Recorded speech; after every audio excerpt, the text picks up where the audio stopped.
穿上，免得说我欺负你。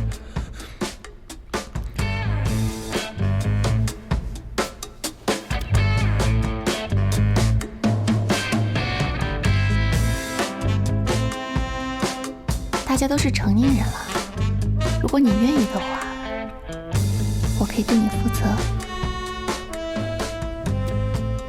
如果你不愿意的话，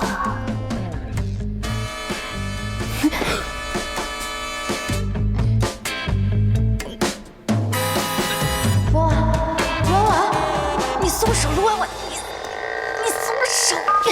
卢婉婉，我是怕你窒息才给你掀被子，你怎么兽性大发又扒我衣服？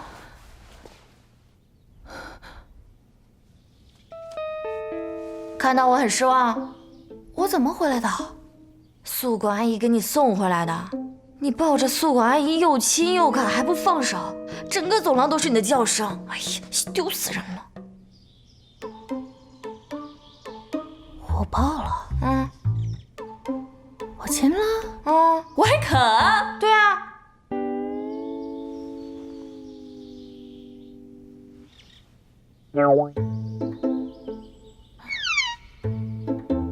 别说袜子了，你回来的时候鞋都没了。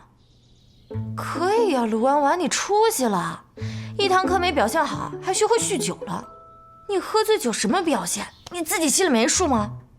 对宿管阿姨都咸猪手了，那和你一起喝酒的人岂不是更惨？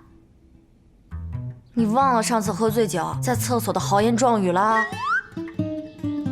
人初，我必须把他搞到手，我要追他。昨天好像是跟任初在一起，我不会真的对他做了什么吧？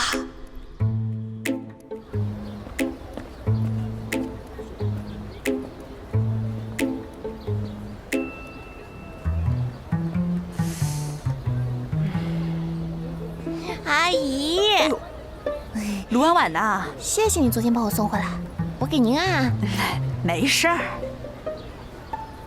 阿姨啊，您昨天把我从哪儿送回来的？教室呀。哎呀，你昨天赖在那儿抱着人家任初的衣服，死活不肯走，还把人衣服硬生生给扯坏了。要说这任初啊，还真是可怜，穿了一件背心儿，冻得瑟瑟发抖。哎呦，我看着真叫人心疼。哎呦，你轻点儿，轻点儿，哎，轻点儿。上次酒醉扬言要追任初，这次就直接上手了。我还当着阿姨的面抢她衣服，我抢她衣服干嘛呀？难不成我真的……哎呀，不过这任初啊，也算有心，还一直都在叮嘱我，千万别往外说。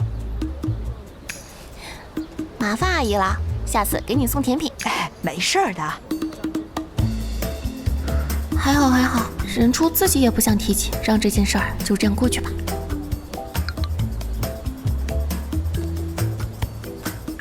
来实验室找我。果然，算账这件事儿只会迟到，但绝不会缺席。根据已知条件，现在已经到了量变引起质变的阶段。卢婉婉现在最迫切的需求就是提高心理素质。如果我成为姐弟的最关键步骤，我在她心里就会变成充分必要条件，也就是从最重要的人变成最喜欢的人。有这么麻烦吗？卢婉婉一根筋，你可注意点尺度，别回头啊整成师生恋了。